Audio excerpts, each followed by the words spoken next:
I transferred to Crenshaw. Crenshaw? Oh.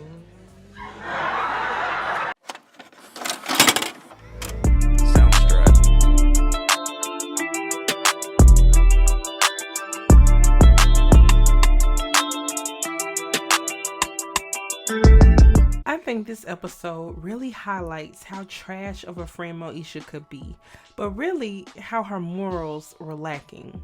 There were times where she could just be so insensitive to the people she claimed to care about. And this episode was requested by many. And I already knew I had to do it because when we say that Moesha is problematic, this episode serves as proof of what we're talking about. And I'm not even gonna hold y'all. We've all noticed some things about this episode, and now it's our time to talk about it. So let's get into it. So this show opens up to Moesha suffering while watching all the lovey-dovey couples in her school minding their blissful business while she's hating and having hallucinations. Apparently, Q needed some space from her worrisome ass, and she's slowly losing her mind. See, that should have been a sign that this episode was about to be all bad. Anyway, the show opens up to Moesha's family in the kitchen eating breakfast. This morning, everyone is trying to make sure they get a chance to fill their plates since Hakeem is coming and he's bringing a guest. Now, we know Hakeem can eat up a house and a home, so whoever he's choosing to bring over probably can eat just as much. But the special guest turns out to be his cousin, Omar. And of course, Moesha likes him. Moesha likes everybody. She was just in her feelings about Q, and now she's all in Omar's face. And the Mitchells soon discover that Omar is cut from a different cloth. Omar, would you like some breakfast? Thank you, but I don't want to impose. Child, Omar has unintentionally exposed just how trifling Hakeem is. Apparently, Omar is not a stranger to Moesha. Turns out, Omar used to come and visit every summer when Moesha and Hakeem were little, but Moesha didn't recognize him. Turns out, Omar will be attending Crenshaw with them. Meanwhile, Mr. Mitch quickly decides that there isn't enough room for Hakeem and Omar. And when Omar says this, it was an easy choice. One of you's got to go. I can't afford to feed you and Buckethead. In payment for your hospitality, I insist on doing the dishes afterwards. Frank? Hi, Hakeem.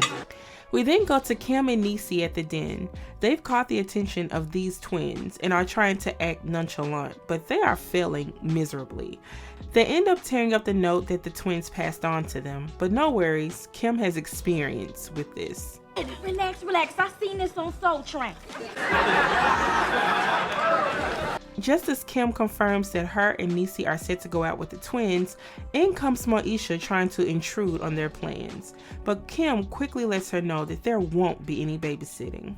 Look, Mo, we've been carrying you for the last 2 weeks. What you need to do now is learn how to flap those wings and be flying again. And just as they're saying this, Q walks in with his new boo, leaving Moesha to stare at him awkwardly until Omar conveniently walks up and asks her to go to the movies with him. And of course, Moesha had to do this. See ya, homeboy from outer space. So later on, Omar and Moesha are getting a bite to eat after the movie. They're enjoying their time and reminiscing. Omar decides to pull Moesha's card by asking her who she's trying to make jealous, like he didn't see her make that homeboy in outer space comment to Q. But yeah, he goes on to ask her what happened between her and Q, and basically Q felt like they were getting too close and decided they needed space, which is bullshit, and Omar sees right through it. I mean, look at Q, right? He's got that whole roughneck vibe going on. He wants people to think he's hard. And he can't do that if he keeps turning to butter every time you come around. Moesha realizes that until Omar, she hasn't been able to have a normal conversation with a guy. But of course, things were going too well and it had to go left. So as they are conversating, an old friend recognizes Omar, and it's obvious that this friend is gay. And Omar is having a normal conversation with them, the kind that you would have with any old friend you see in passing. And Moesha starts doing Moesha by inserting herself into their conversation. So Omar and his friend Tracy were talking about Basquiat, and Moesha asks about him in the rudest way possible. Oh, what's Basquiat about? You've never heard of Jean-Michel Basquiat? No, that's why I'm asking. Moesha couldn't stand to be out of the loop, just a natural born hater, but she suggests that her and Omar should go check out his work. Tracy interrupts their convo again to ask Omar what he'd been up to since he's been MIA, and Tracy is surprised by Omar's current school of choice. I transferred to Crenshaw. Crenshaw? Child, this intimate date, I guess, if we can call it that, turns into Three's company because Tracy doesn't leave. And it's obvious that Tracy and Moesha do not see it for each other and are constantly taking shots at each other. When Tracy tries to invite Omar and Moesha to a party, Moesha, again, does what she does and blocks this by insisting that she needs to go home even though it was still early. Omar insists on taking her home, but Moesha refuses, being that in her mind, she's seen all she's needed to see, and she plans to run with it. We then go back to Kim, Niecy, and Moesha back at the den. Apparently, Kim and Niecy's date didn't go as planned, and we're not even going to get into that, but Moesha makes the mistake of thinking that if she told Kim and Niecy something about Omar, that they wouldn't tell anyone. Again, they tried to convince us that this girl was so smart, yet every episode she proved that to be a bald-faced lie. And you can just about guess what happened after that. In comes Q. You know, if you really want to make me jealous, you might want to do that with a real man. But one thing Q was right about was this. Don't just submit it. Don't try to play me, but you played yourself. Message! And of course, Hakeem is pissed at Moesha.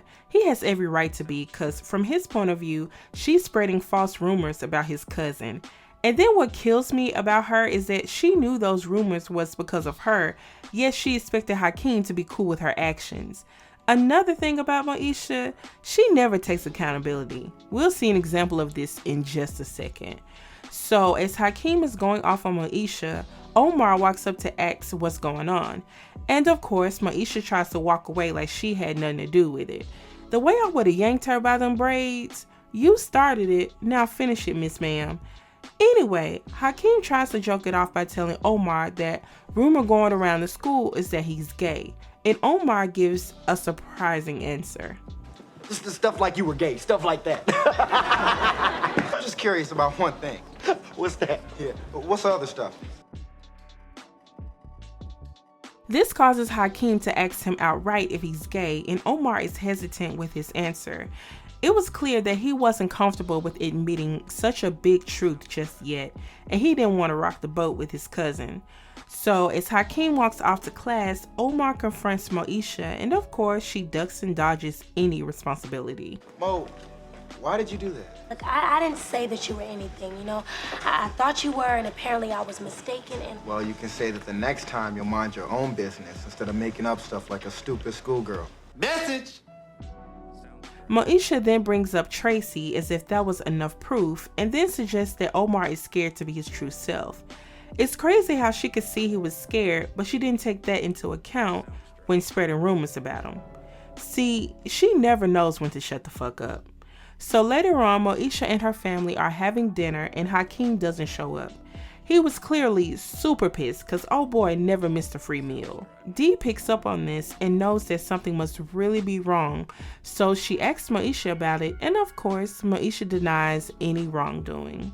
I went out with Omar, and I sort of told Kim and Niecy that I thought Omar was sort of gay. And Dee sets her straight, as she should. Yeah, well, I shouldn't have said anything. And? If Omar's gay, it's his business. That's right. You remember that and you'll be fine. Why wasn't this common sense? Moesha could really be a trash-ass person sometimes.